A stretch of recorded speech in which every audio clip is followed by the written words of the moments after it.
Amazing Grace is another. Percy's non-fast food Toy Story.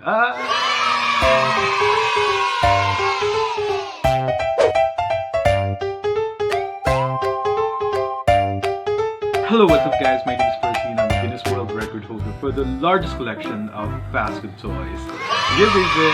And I'm here once again to tell you the amazing and stupendous and awe-inspiring Percy's fast food toy story. Well actually it's a non-fast food toy story.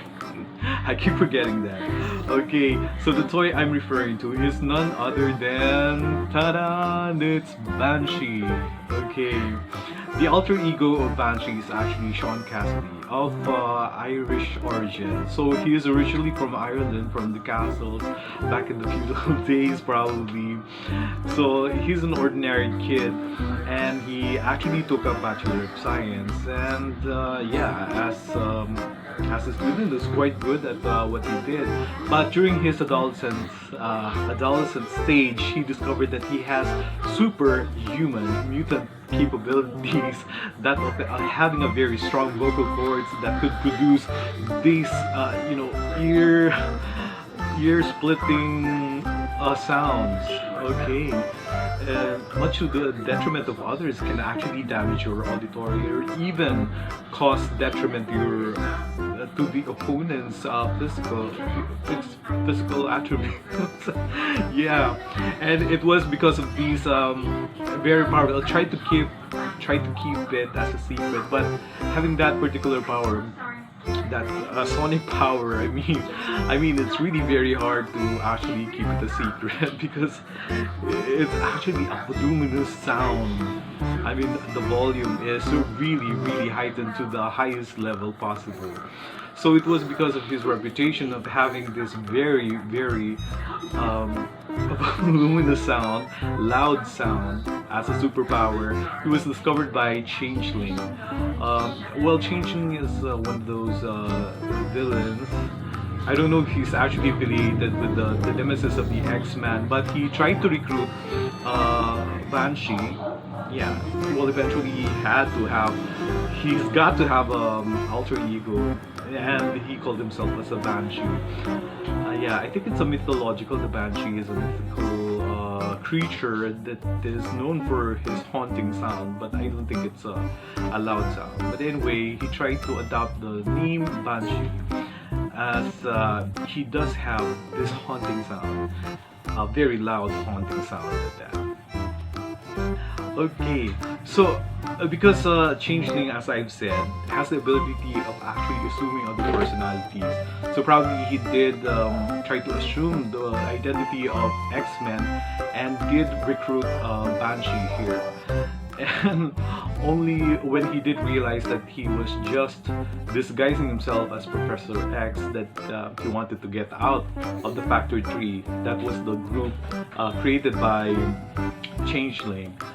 So what Changeling did is to put a headband in the head of Banshee, and it can actually be detonated by him should he remove the headband. So basically, he became affiliated with the Factor 3, the villainous Factor 3, or known for some criminal activities out of coercion. Now, so because of that, he was coerced to actually to participate in the criminal activities of Changeling. And together with the Ogre, I think they comprised the Factory 3, the Ogre, the Ogre, Banshee, and Changeling. Now, thanks to Professor X, who used psionic mental telepathy to be able to break the mental headband, through mental vault, he was able to actually get rid of the headband that has been enslaving Banshee for the longest time. And after it was actually removed, he then was allowed to be affiliated to the group that he originally intended to be a member of, that of the X-Men, to be the good guy. Okay, but you know, when I was watching the X-Men and he was still a villain, I thought he is in fact one of the most scary villains. I mean, having this power, it's an unusual power. I mean, kudos to the guy who actually thought of using the vocal cords or the sonic power as that mutant power. I thought it's very scary. Yeah. It's the sound, which is so loud it can actually debilitate even the mutants, even those opponents that have superpowers. Yeah, so I thought it was a very very powerful powerful skill, a powerful mutant power. Okay, and then there is this flight ribbon. Well, yeah. So this is somehow established him as established his identity. So you can immediately say that this is Banshee by merely looking at this flight ribbon. But it's not only for design, because Banshee is also capable of actually taking flight using the sonic power once again. I mean, he is able to manipulate, to control the sonic power, and then to lessen the volume, he could actually use it to use the sound waves to make him fly. Something like that.